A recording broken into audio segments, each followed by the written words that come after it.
Formasi dari ini sekarang. Boleh.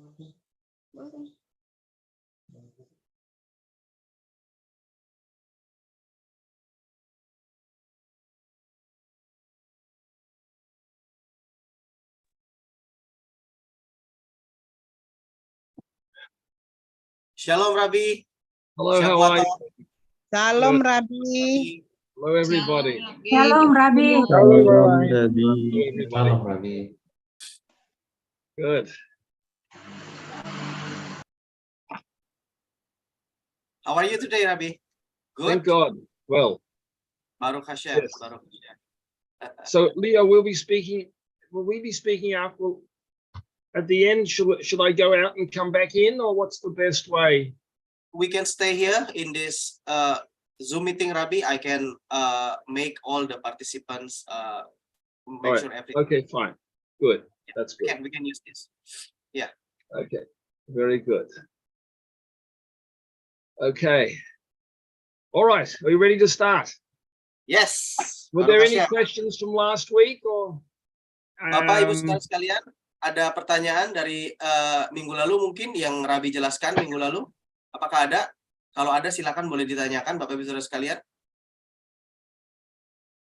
Saya tunggu sebentar. Lanjut, More. Lanjut. Okay, there's no question, Rabbi. I think we can continue. Okay, fine. All right. Well, today I want to speak a little bit more about a Torah framework for history. In other words, how do we understand the stages of history from a Torah framework? So, first of all, we have to I would like to mention something which I've spoken about in the past, and that is the idea that Hashem is not just Hashem, of course, is the creator, but Hashem chose to use the Torah. He produced the Torah as a model for the creation, and we can see that, of course, straight away at the very beginning of the Torah, where it speaks about the 10 utterances, the 10 statements through which Hashem created the world. And those are, it's explained also that in the 7 days of creation, you also have a modeling of the 6 days of creation followed by the Sabbath. You have a modeling of the history of the world also, that each of those days projects a whole 1,000 years and that 1,000 years takes its character from the special attribute, divine attribute, which was manifest on that day. But I would like to come at this from a slightly different point. And that is the concept which is brought down in the Zohar, and that is that Hashem looked into the Torah and created the world. Now, that doesn't mean only that Hashem Hashem had the Torah as a model for what he created initially, but it also means that as the Torah unfolds through history, so also Hashem is creating the world from the new stages of Torah which are revealed. In other words, everything is there in the Torah which was given to Moses at Mount Sinai. But throughout history, we find that it is unpacked, that the Torah is in fact something which is unfolded. How do we see that? Well, first of all, let's look at the different phases. Once again, I want to emphasize that everything is included in the Torah that was given to Moshe. There's nothing new. But what is new is the new aspects which were revealed as history went on. So if we look at these major phases, what do we see? Well, first of all, we have the giving of the Torah itself through Moshe. And Moses, of course, was a prophet. And the prophecy, what is prophecy? Prophecy is essentially it can take a number of forms, but prophecy in relationship to Torah is those parts of the Torah which were given the text, these divine texts, which were communicated through the prophets. So, of course, we have the 5 books of Moses, the Chumash, that was given through Moshe Rabbeinu. He received this text from Hashem. And then we have Joshua, and we have all of the books of Tanakh with all of the prophets, Jeremiah, Isaiah, all of them. They receive these divine texts. They come from Hashem. So the first period of the first epoch, if you like, of Torah, which comes to us, which we have, so to speak, before our eyes, is the epoch of prophecy. The Torah, which was given through Moshe Rabbeinu, the Tanakh, the rest of the Nach, the Nevi'im, and the writings, the Ksuvim. Now, all of these were given perhaps over a period of about 1,000 years. Now, what follows when prophecy comes to an end?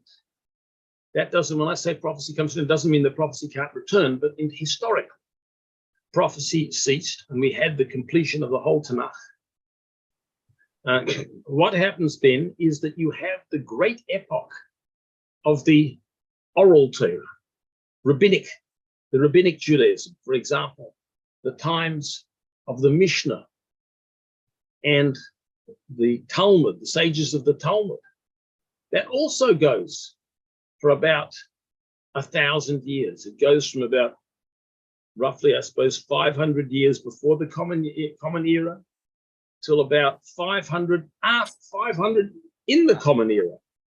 And that is the time when the Talmud is completed. So this, and once again, it was all of everything which the sages said, that was all in the Torah of Moshe, which is given at Sinai, but it was unpacked. It was set out. It was developed, and so on and so forth, during that great period of oral Torah, rabbinic Judaism. Okay, that's, if you like, you can call that stage number 2 in Torah. Then, after the completion of the Talmud, in about the year 500 of the Common Era, you find a new stage coming about where the Jewish people are dispersed. A new dispersion takes place.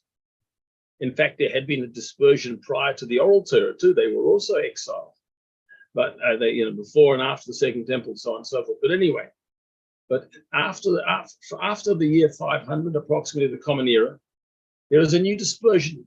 Jewish people going into new centers all over Europe, maybe also in the East, even in Iraq and places like this. You have individual academies, and this period goes on also right into the Middle Ages. So, who are the great figures? Maimonides, Nachmanides. You have Reb Sadia Gaon. Great. These are called Goinim and Rishonim. This is a post-Talmudic period. And this period continues through the Middle Ages. It's a new stage in Torah exposition. And the name given to this period is called the Rishonim, which means the first great authorities after the Talmud. Now, that takes us right through to the year 1400 or 1500 of the Common Era, when the secular world is experiencing the Renaissance. Now, what do we have here? A new stage of Torah thought arises.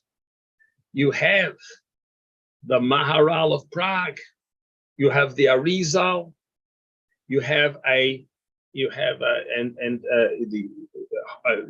new dimensions of the Torah, and I'll bring out what the new dimensions are being revealed.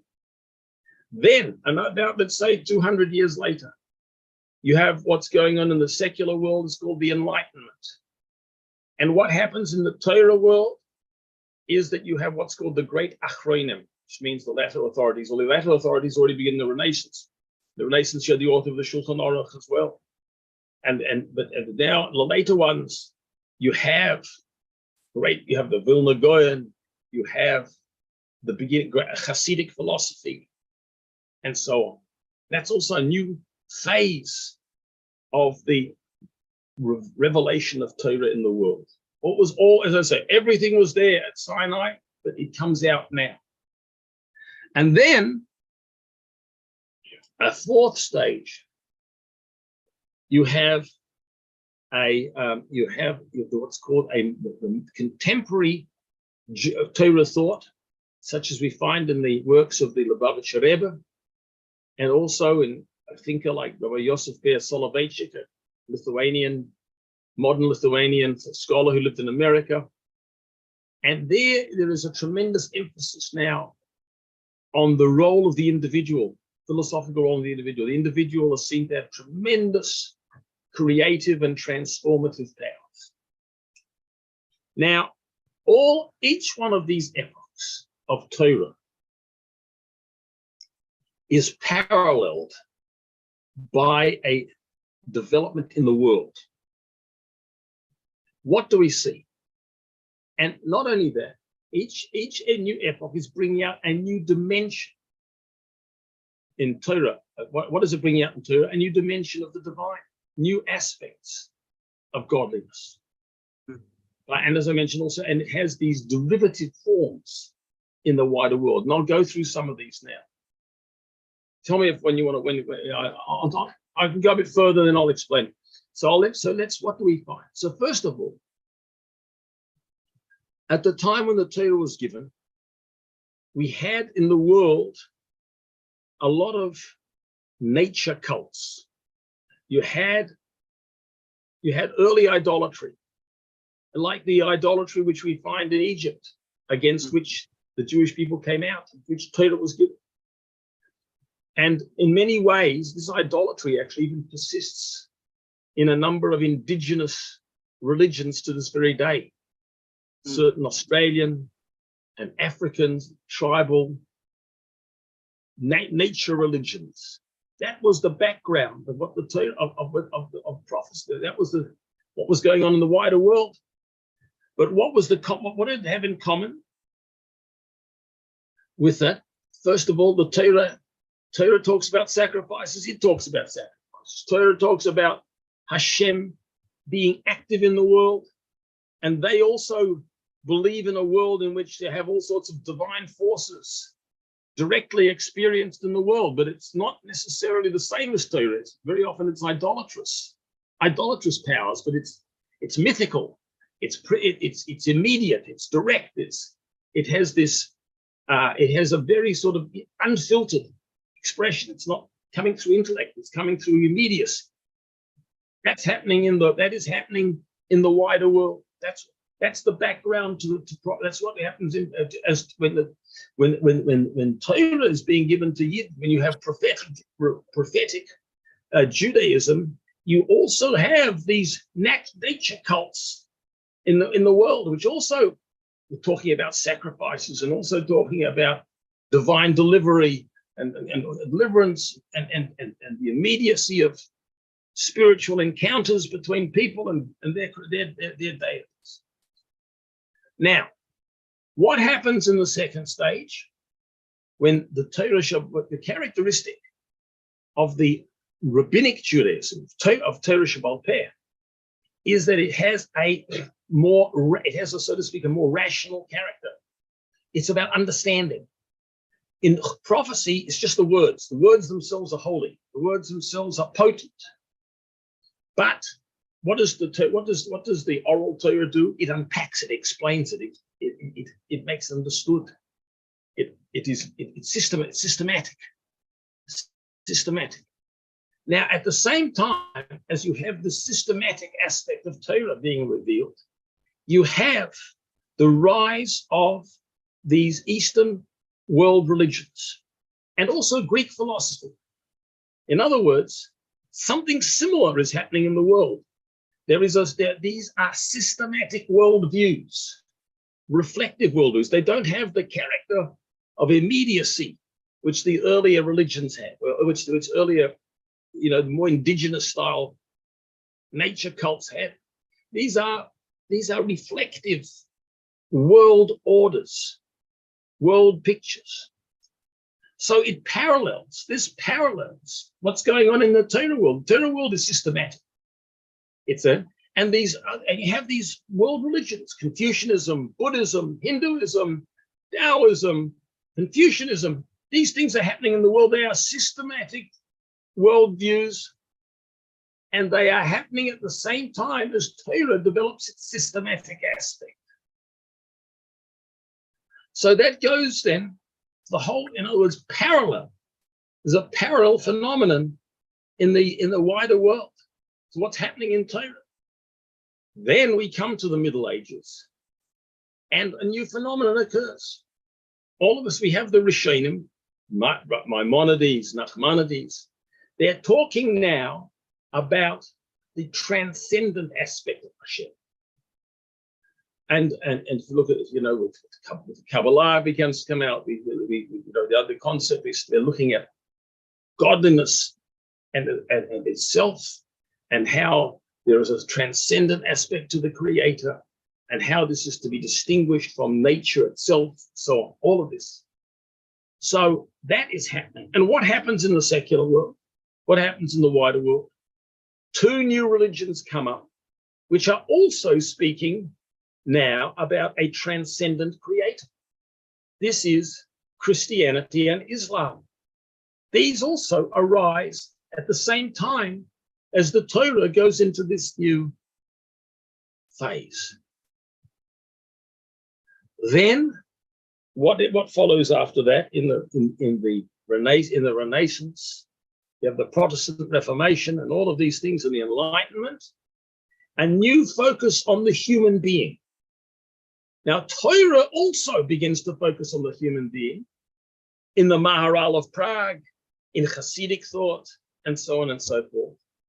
All of this is showing how the human being can, so to speak, bring together a transcendent connection on the one hand with God, and on the other hand, the human being works within nature. In other words, the human being combines in him or herself both the transcendent and the immanent dimensions of the divine.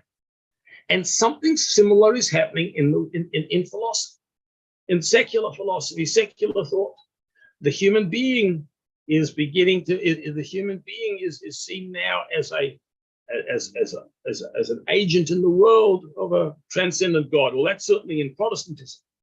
But even in the philosophy itself, they begin to see how the supremacy of human reason and how the role of human reason is almost identified with the divine. The human is identified in some ways with the divine in the secular thought of that particular time.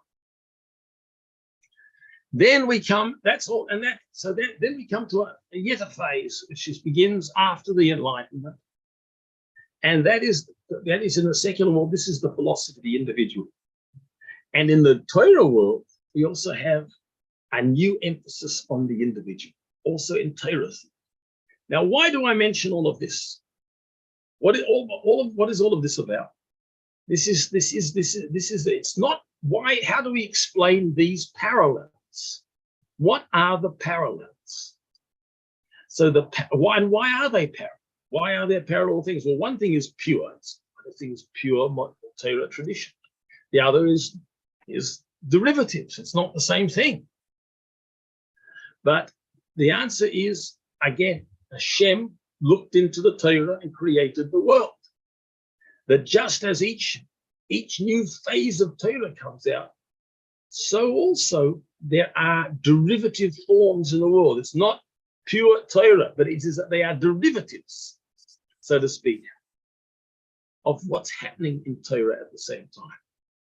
So this is the first thing we have to understand. So that, of course, the pure monotheistic form is always the Torah at each stage. But what is happening in the world at the same time are parallel phenomena. They are derived from Torah, but they are not pure Torah. So this is the concept of Torah as something which has epochs, stages, and from these stages, history is actually formed for the wider world. So then, of course, it becomes okay. We'll talk more about it, but I thought maybe I'll let you just translate that first. Okay, Rabbi. Sure. Thank you so much. Shalom Aleichem, Bapak Ibu Saudara sekalian. Selamat pagi dan kita kembali bertemu dengan pengajaran Rabbi kita, Rabbi Cowen, dan beliau akan kembali menjelaskan beberapa minggu yang lalu, mungkin beberapa bulan yang lalu, sudah dijelaskan terkait dengan framework Torah dengan sejarah manusia ini. Dan Rabbi sebetulnya di sini ingin mengemfasikan atau menekankan bahwa sebetulnya dari apa yang terjadi di dunia Torah, ya kan, di dunia Torah itu berarti yang diwakili oleh bangsa Yahudi.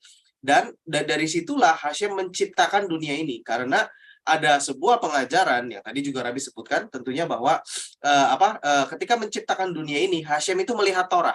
Jadi Hashem melihat Torah sebagai blueprint untuk dia menciptakan dunia. Ya. Nah, di sini nanti kita akan lihat bagaimana nanti kita lihat benar-benar apa yang terjadi di Torah itu juga ada seperti derivatifnya atau turunannya gitu loh. Di dunia ini, ya, dan memang itu tidak murni, ya, tentunya karena yang murni itu ada di Torah. Nah, ini semua memang merupakan yang perlu kita pahami. Tadi Rabbi katakan ini adalah memang rencana Hashem, stage by stage, tahap demi tahap, seperti itu, ya. Nah, kita akan mulai.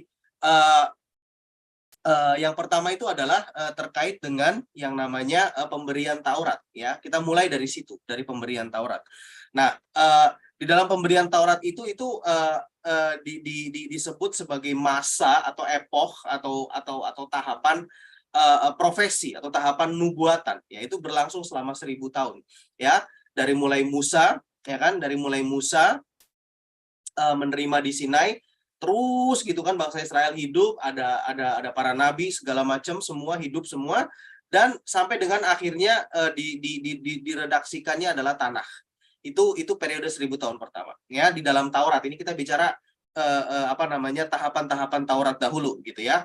Dan yang kedua, muncul yang namanya era oral Torah atau era pengajaran rabbinik, gitu, ya. Dan ini juga berlangsung selama 1000 tahun juga, kira-kira seperti itu. Nah, dari situ kita tahu bahwa sampai dengan akhir daripada 1000 tahun era rabbinik, pengajaran rabbinik itu Talmud selesai diredaksikan, ya. Lanjut tahapan yang ketiga itu adalah ketika orang Yahudi itu tercerai-berai, ya. Kita memang tahu sebelumnya juga sudah tercerai-berai, sudah ada pembuangan ke Babel segala macam. Nah, tetapi di sini itu lebih tercerai-berai lagi karena kita tahu ini adalah pembuangan yang di Roma, gitu kan, pembuangan oleh karena kerajaan Roma, ya. Dan tahapan yang ketiga ini memunculkan orang-orang besar era-era Rishonim seperti itu, seperti Maimonides, ya, Nachmanides, lalu Rabbi Saadia Gaon, seperti itu. Nah, itu memunculkan pengajar-pengajar yang luar biasa. Lalu lanjut lagi ke tahap berikutnya, muncul ada Maharal dari Prag, gitu kan, lalu ada Arizal, ya kan, dan di sini mulai Zohar itu diajarkan dan dituliskan, ya, mulai pencerahannya lebih lagi tuh. Ini kan paralel dengan abad Renaissance, gitu, ya. Nah, lalu muncul lagi periode pencerahan. Setelah itu ada Vilna Gaon muncul, gitu kan, lalu pengajaran Hasidik juga muncul di situ, Dan yang keempat sampai kepada tahap yang keempat tadi terakhir yang ketiga itu sampai dengan pengajaran hasidik ya. Nah, lalu yang keempat, tahapan yang keempat yang saya percaya ini tambahan saya sendiri, kita hidup di tahapan yang keempat ini Bapak Ibu sekalian, yaitu adalah zaman kontemporer. Nah, di mana itu muncul Lubavitcher Rebbe dan fokus daripada Taurat itu adalah kepada individual. Bagaimana kita sebagai individu itu bisa berkontribusi dan peran penting kita seperti apa. Nah, seperti itu Bapak Ibu sekalian ya. Nah, ini kita akan bahas bahwa apa yang terjadi, pencerminannya seperti apa gitu ya. Mulai dari yang pertama, pemberian Taurat gitu kan. Pemberian Taurat itu artinya Hashem memberikan Taurat gitu kan dan mengajarkan semuanya gitu ya. Nah, pada saat itu yang terjadi di dunia itu juga adalah secara paralelnya adalah sekte-sekte alam, ya kan, mereka menyembah kekuatan alam. Nah, ini juga jelas sekali terlihat di dalam Mesir, ya kan, Mesir itu menyembah alam gitu kan, mereka percaya ada kekuatan air, ada kekuatan api, ada kekuatan ini segala macam seperti itu, persis sekali itu seperti itu Bapak Ibu sekalian ya. Nah, maka yang terjadi juga ketika ketika Taurat itu diberikan, Hashem memberikan pengajaran terkait dengan persembahan gitu kan, korban, sacrifice gitu ya. Nah, secara anehnya, bukan secara aneh lah, tapi secara paralelnya di dunia di luar Taurat itu ya, bangsa-bangsa lain itu juga sama kan, mereka memberikan persembahan, mereka juga melakukan persembahan yang sama. Bahkan mereka lebih mengerikan lagi karena manusia juga dipersembahkan, dibakar atau diapapun gitu ya, seperti itu. Ya, jadi paralelismenya itu seperti itu. Oke. Nah, itu 1000 tahun pertama. Masuk kepada era tadi rabbinical teaching. Nah, kalau di era yang pertama tadi yang ketika pemberian Torah, yang era profesi, itu benar-benar istilahnya apa ya? Boleh dikatakan masih banyak misteri. Karena ya ini perkataan Tuhan, Musa menuliskan perkataan Tuhan, nabi-nabi menyampaikan perkataan daripada Tuhan gitu kan. Nah, di era yang kedua di rabbinical teaching itu era yang disebut sebagai oral Torah ataupun Torah Shebal Peh ya, itu mulai dibuka, artinya penjelasannya apa sih? Maksudnya dari ini tuh apa sih gitu kan. Nah, mulai ada dirasionalisasikan ya, dihubungkan dengan pemahaman manusia. Sesuatu yang tadinya hanya berupa kata-kata gitu ya, yang sangat mungkin juga kriptik ataupun juga sulit dimengerti ya, dibuka, dijelaskan. Ini tuh maksudnya begini loh. Penerapannya tuh begini loh. Manfaatnya tuh begini loh. Nah, seperti itu. Itu ada di Torah Shebal Peh kan. Kita juga semua sudah belajar bahwa dari pengajaran-pengajaran para rabi itu menjelaskan maksud daripada kalimat di dalam Taurat itu apa. Itu sebetulnya terjadi saat-saat di 2000 tahun di 1000 tahun berikutnya setelah pemberian Taurat, begitu Bapak Ibu sekalian ya. Nah, dari situ kita lihat juga di era yang sama di luar daripada Taurat, yaitu di luar daripada bangsa Israel, yaitu di bangsa-bangsa, muncul yang namanya agama Timur, Eastern religion, ya, dan juga muncul filosofi Yunani. Nah, kalau filosofi Yunani kita semua sudah tahu banget, bahkan ini juga sampai sekarang mungkin masih diajarkan di sekolah-sekolah gitu ya.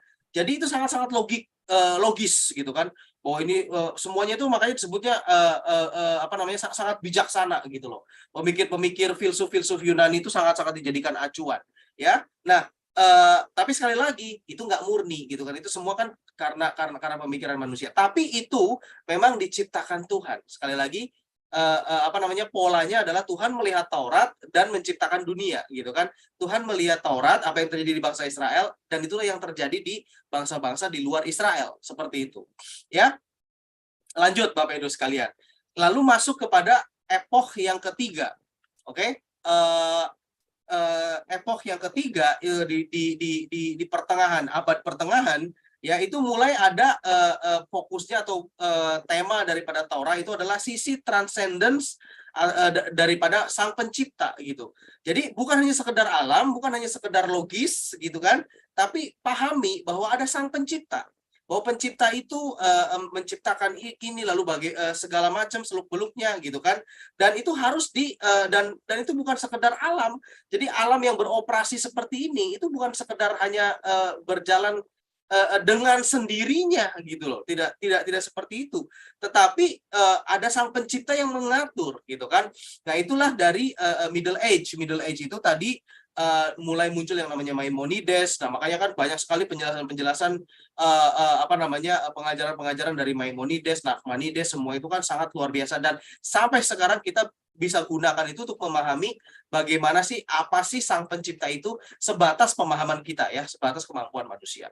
Nah, secara paralel, Bapak Ibu sekalian, di dunia di luar daripada Taurat, di dunia di luar daripada bangsa Israel, muncul dua agama besar yang fokus juga kepada sang pencipta, ya kan, Islam dan Kristen. Nah, jadi itu paralel tuh. Jadi mulai muncul seperti itu.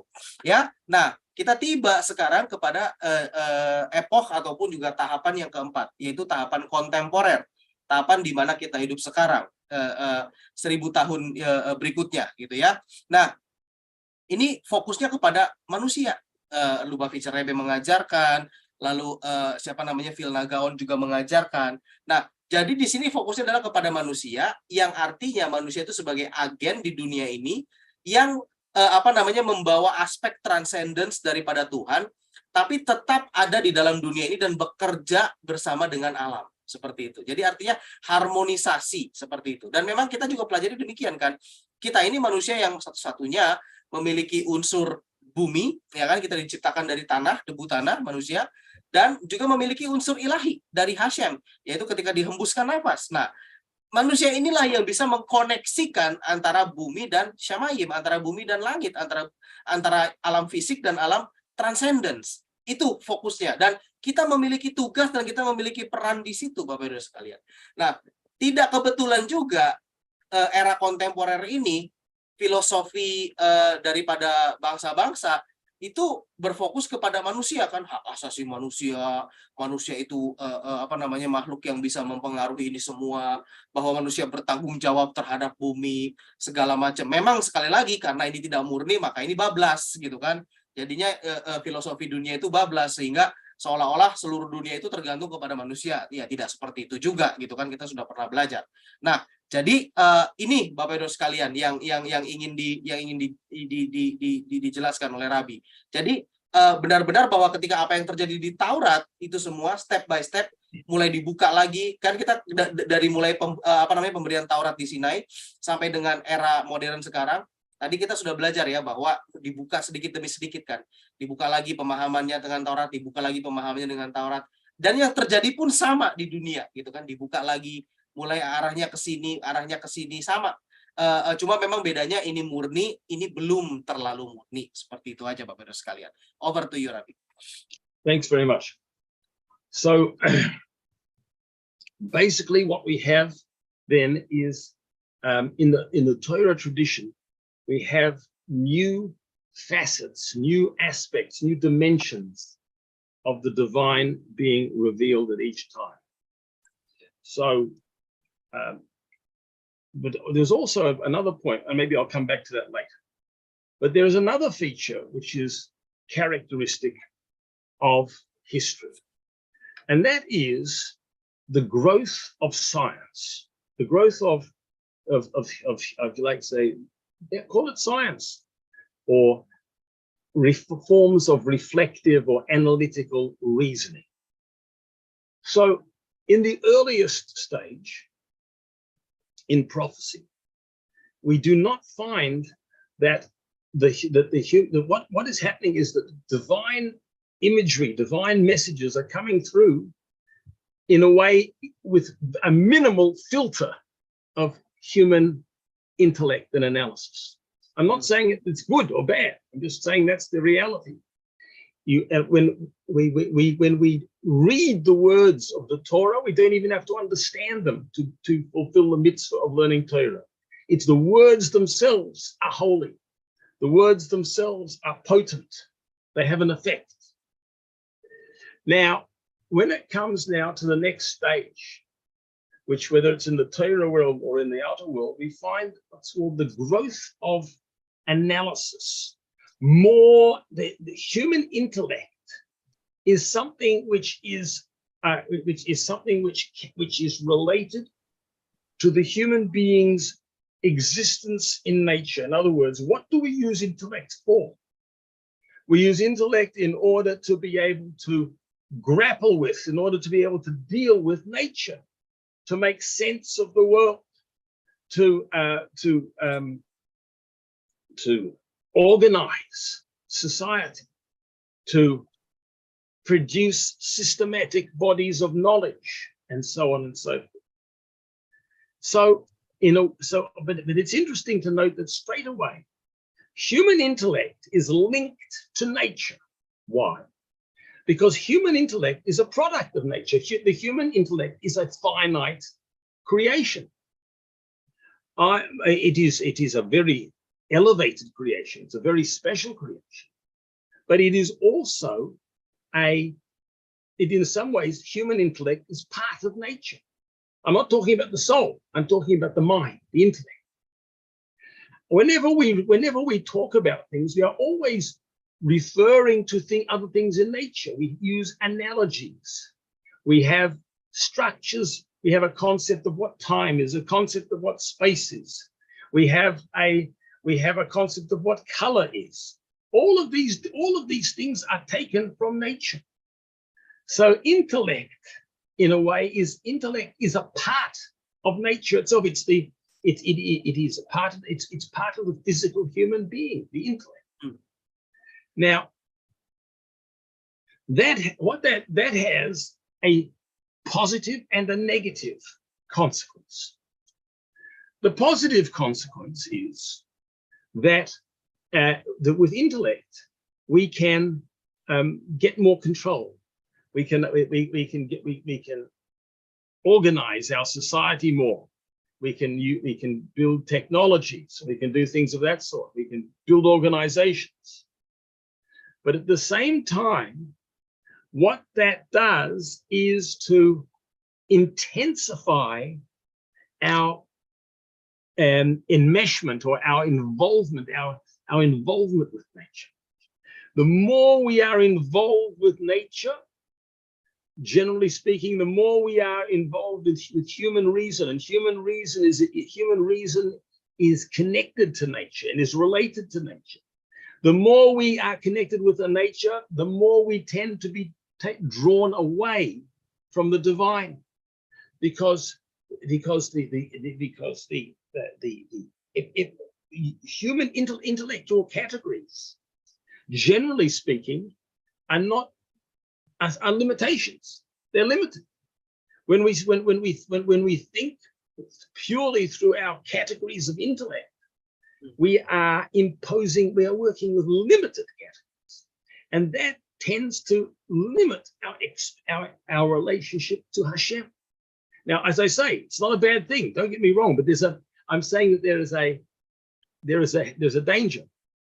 For example, an academic in a university. Now, an academic in a university can be so much focused on what's down here, the science, nature, and so on, that person can forget about God. And then that's why very often the academics themselves can be rather arrogant people, because they are so much focused on the accomplishment of intellect. They're so much focused on what's down here that they don't look up. And then you take a person, but let's compare that with a businessman, a person who's trying to make a living, and he hasn't got so much intellect and so much science. Where does he look? He looks up. He looks to God to help him. So, in other words, the involvement with nature, the more we are involved with nature, the more we are involved with reason, the more we are involved with science, this increases the concealment of godliness in the world.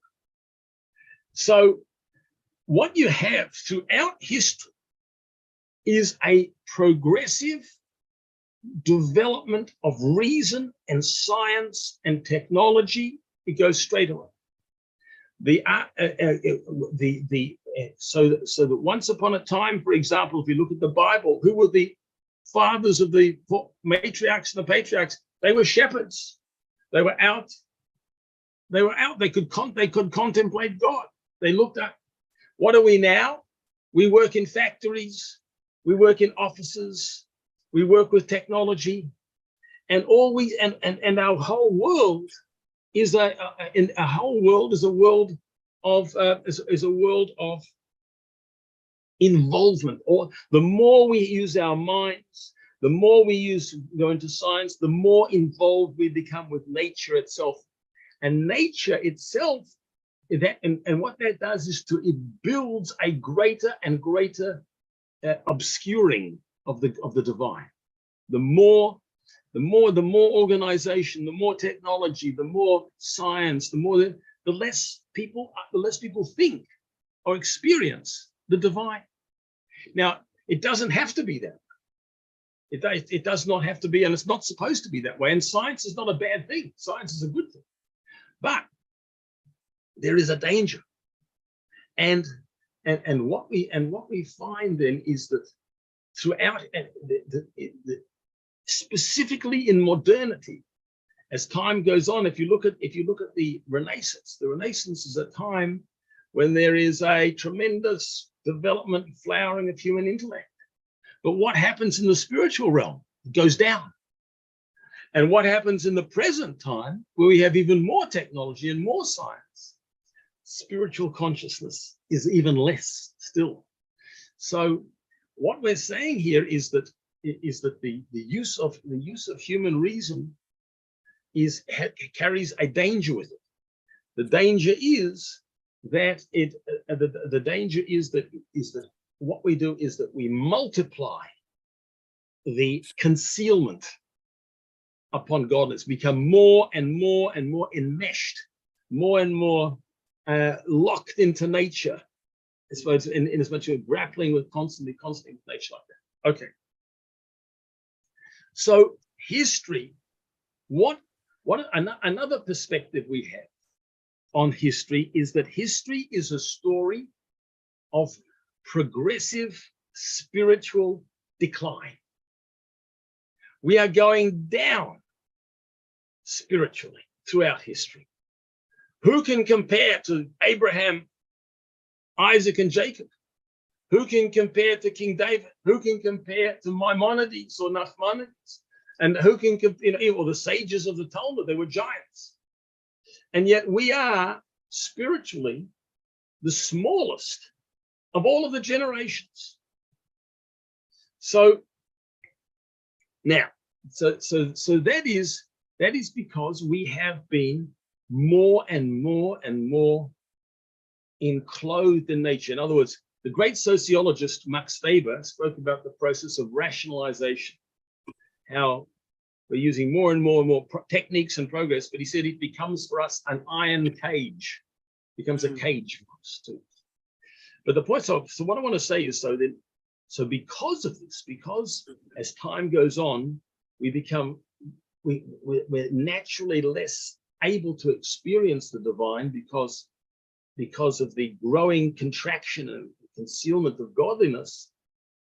So therefore, Torah we have to have new, more powerful and more potent teachings in Torah to shine, to illuminate that darkness. And so for example, that's why when it comes to the Middle Ages, that was a time when,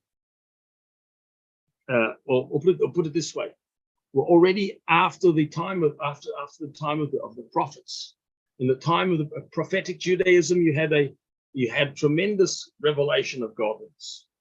Then it goes down. So then we need the Torah Shebaal Peh with all of its explanations and its elucidations to strengthen us. And then comes the Middle Ages, and it's even darker spiritually.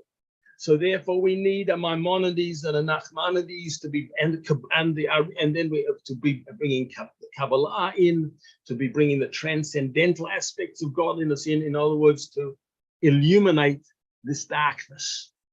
And so then, in the further stage, when it comes to the Renaissance, which is an even darker and lower point, that's when we have the Arizal and the Maharal and the Kabbalah comes out publicly. all the mystical doctrines which are there to illuminate. So,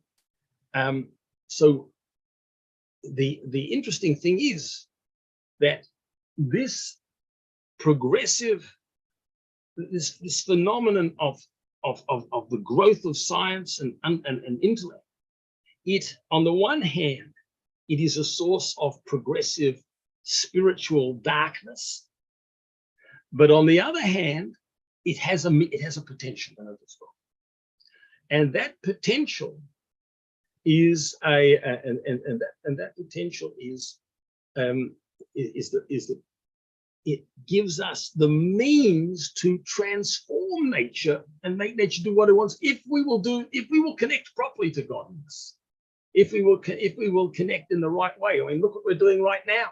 Here we are at the lowest point of history in terms of our spiritual, but we've got the most powerful technology, and the technology there, it has a potential to give us a communication and the means of disseminating Torah, which was never there before. In other words, there are the potentials. So we speak about technology then as what's called like a two-edged sword. It can cut this way or it can cut that way. In other words, and this is it is very important. The Zohar does not look down on science. To the contrary, it says that secular science is actually going to be an instrument of redemption. And how, but it's the question is how we will use this understanding, how we will use this reasoning, how we will employ it. And that's the whole point. And for example, the Lubavitcher Rebbe says that science is going eventually to coincide with Torah, because it's going to bring out the oneness of godness in the creation itself. Anyway, so what I'm basically, this is another point altogether. It's when we speak about the development of secular knowledge, that is something which on the one hand can bring darkness, but on the other hand, it has got the potential for us to take nature and to transform it into something into something holy. So that's another perspective altogether on it. Sorry, that's a little bit confusing, but I'll let you see what you can do with it. I believe yes, Rabbi. Be'ezrat Hashem. Baik, Bapak Ibu sekalian. Nah, sekarang untuk melanjutkan, jadi Rabbi akan membahas terkait dengan perkembangan daripada sains atau juga perkembangan pemikiran dan analitik daripada manusia, dan Rabbi akan membahas itu dan sebetulnya dampaknya buat kita apa dan terhadap Taurat apa, ya kan? Nah, jadi gini Bapak Ibu sekalian. Yang pertama, pada saat pemberian Taurat, sekali lagi kita selalu tonggaknya dalam topik pembahasan kali ini adalah mulai dari pemberian Taurat, gitu kan? Nah, mulai dari yang pertama, ketika Hashem memberikan Tauratnya melalui Musa kepada bangsa Israel di Sinai, dan sebenarnya itu semua juga kita semua tahu bahwa itu semua untuk bangsa-bangsa. Taurat itu juga berlaku untuk bangsa-bangsa, ya kan? Nah, dikatakan di sini bahwa keilahian itu datang begitu saja secara gelondongan begitu ya, boleh dikatakan, dengan sangat dengan filter manusianya itu sangat sedikit gitu kan. Jadi ya seperti itu, karena memang perkataannya, perintahnya itu segala macam yang ditentukan di dalam Torah di awal-awal itu sudah memiliki potensial. Jadi orang tuh seolah-olah udah nangkap gitu. Oh ngerti. Boleh dikatakan manusia saat itu sudah paham banget bahwa ketika dikatakan yang Torah bilang seperti ini, nggak perlu penjelasan berbagai macam, mereka sudah paham, ya. Nanti kita akan sampai kepada tahap bagaimana kondisi manusia sepanjang zaman. Oke, kita sampai kita tangkap di situ dulu. Nah, lalu kita tahu juga setelah dari itu intelek ataupun juga logika dan ilmu pengetahuan teknologi dari manusia berkembang sangat pesat, ya kan? Nah, yang perlu kita pahami di sini adalah bahwa ketika manusia makin menggunakan inteleknya, ya kan? Ada dua hal, ada aspek positif dan ada aspek negatif. Nah, ini yang perlu kita pahami Bapak Ibu sekalian. Ini bukan berarti buruk, kenapa? Karena kita diberikan intelek oleh Tuhan, gitu kan? Bukan berarti ini jahat, tidak sama sekali. Tetapi kita perlu sadari bahwa intelek kita, daya pikir kita, bukan neshama ya, ini pikiran kita, itu memiliki seperti pedang bermata dua, tadi kata Rabi katakan. Ya, bisa membawa kita ke kiri, bisa membawa kita ke kanan, gitu kan? Nah, ini yang perlu kita pahami. Jadi gini, Bapak Ibu sekalian, ketika manusia itu semakin menggunakan inteleknya, aspek positifnya adalah kita bisa menaklukkan alam semesta, ya kan? Kita bisa mengontrol alam semesta, kita bisa membuat kebaikan, membuat sesuatu yang baik untuk komunitas, gitu kan? Lalu bisa membuat teknologi. Ambil contoh yang paling gampang, manusia dulu ketika itu untuk bepergian ke tempat yang jauh, itu kalau jalan darat maksimal menggunakan kereta kuda, ya kan? Kalau yang mau lebih jauh lagi menggunakan laut. Nah, sekarang manusia bisa terbang, ya kan? Ada pesawat terbang, sehingga benar-benar memotong jarak dan waktu yang harusnya tadinya berbulan-bulan dari Asia ke Eropa, ya kan, menggunakan kapal laut. Kapal lautnya pun juga berbahan bakar itu lagi steam, gitu kan, uap, gitu kan, kapal uap. Sekarang hanya beberapa jam saja. Puluhan jam, kalau direct flight gitu ya, langsung itu cuma paling 11-12 jam sudah sampai ke Eropa, gitu kan, ke daratan Eropa. Jadi benar-benar luar biasa sekali. Itu aspek positifnya, dan itu membawa dampak positif jelas. Tidak ada yang bisa menyangkal itu membawa dampak positif, ya kan? Satu. Yang kedua ada aspek negatifnya. Nah, ini yang perlu kita pahami juga, bahwa aspek negatifnya ketika manusia itu menggunakan inteleknya, karena intelek manusia itu adalah sebetulnya bagian daripada ciptaan, ya kan? Kita ini diciptakan, intelek manusia ini diciptakan. Otak kita untuk kita berpikir itu adalah ciptaan Tuhan. Jadi bagian daripada alam. Nah, ketika semakin digunakan, semakin menyatu dengan alam. Ngerti nggak Bapak Ibu sekalian? Artinya, aspek ilahi itu akan semakin terselubung. Ketika kita mulai menggali kedalaman intelek, filosofi, ilmu pengetahuan, teknologi, aspek ilahi itu semakin tertutup, semakin terselubung, semakin gelap. Contoh yang paling gampang, tanpa bermaksud menjelekan, tadi Rabi juga berkata bahwa para ilmuwan, mereka saking bangganya dengan penemuan mereka, dengan pemikiran mereka, dengan pola pikir mereka, saya bisa menemukan ini segala macam, sehingga mereka berkata ya udah nggak ada Tuhan lah, gitu kan, seperti itu, gitu kan, bahwa ini kita aja seperti ini, gitu kan. Nah, jadi ya seperti itu kalau kita semakin menggunakan intelek, kita semakin tertarik dari aspek ilahi. Nah, ini aspek negatifnya, gitu kan. Ya, jadi makin menggunakan intelek, makin jauh daripada aspek ilahi. Nah, buktinya adalah Bapak Ibu sekalian, kita saat ini kita bandingkan dengan para patriark dan matriark kita. Zaman dahulu para patriark dan matriark, mereka itu ngapain? Mereka itu adalah penggembala, petani, ya kan? Mereka punya banyak waktu. Mereka mesti ngapain sih?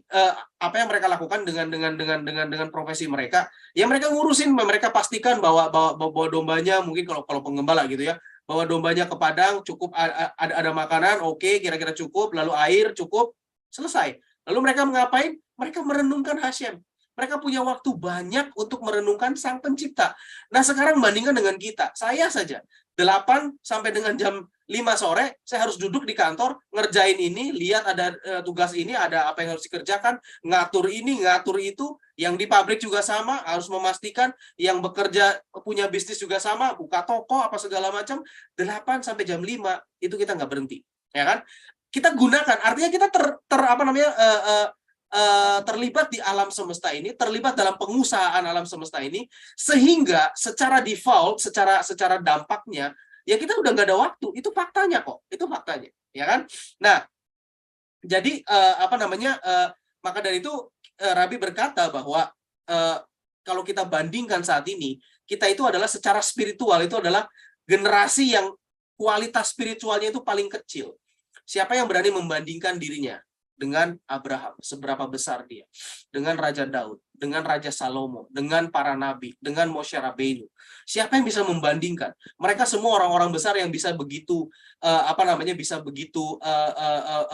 peka terhadap hal yang ilahi, gitu kan. Tapi memang ya waktunya juga memang memungkinkan. Nah, kita nggak memungkinkan. Kalau kita nggak kerja, ya gimana caranya kita hidup. Sekarang ini udah beda sekali zamannya. Jadi ini bukan satu hal yang buruk, satu hal yang negatif, tapi memang arahnya memang ke sana, Bapak Ibu sekalian, ya. Sehingga Rabi berkata bahwa sejarah itu adalah sebuah sebuah catatan daripada proses penurunan kualitas spiritual daripada manusia. Memang seperti itu kok faktanya.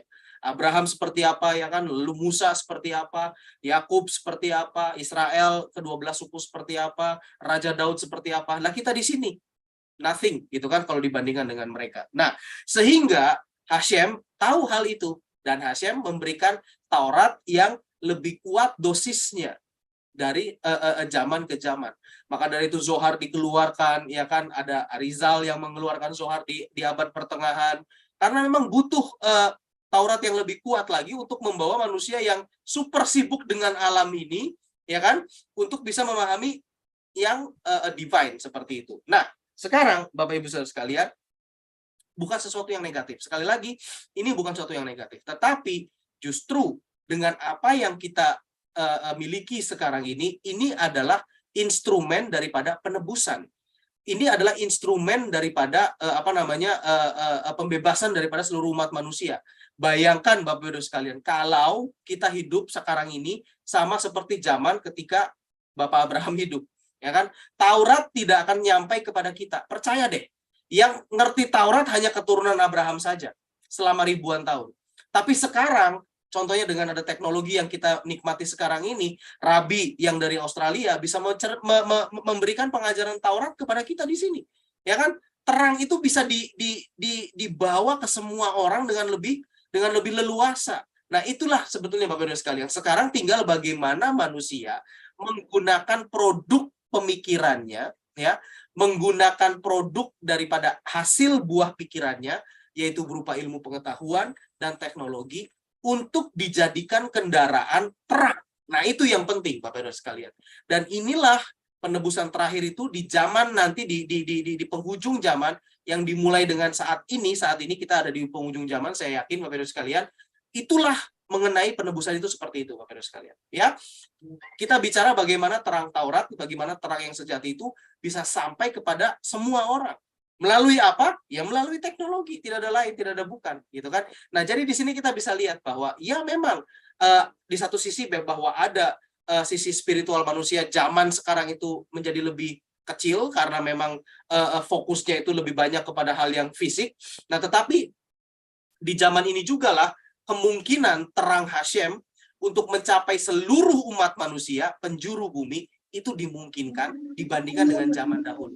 Seperti itu. Luar biasa ya bagaimana Hashem bekerja. Over to you, Rabi. Thanks very much. Well, there's only a few minutes left, but I'll just to summarize, we have just a very brief summary.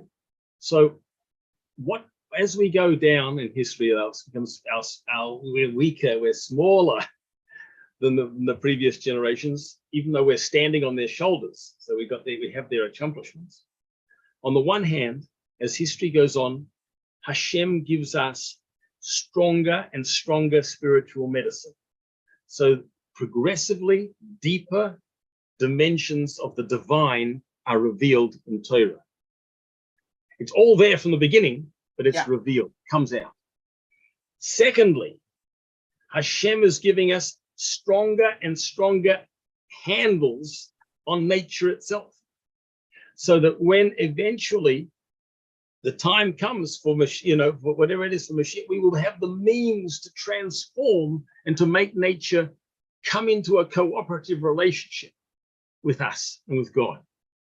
So all of these two developments, the spiritual development, the technical development, it's all part of a historical process which is there to reveal godliness at the end. And even though we are the weakest of all of these generations, we have all of the cumulative accomplishments of the previous generations, and there are things that so that we're able to do it.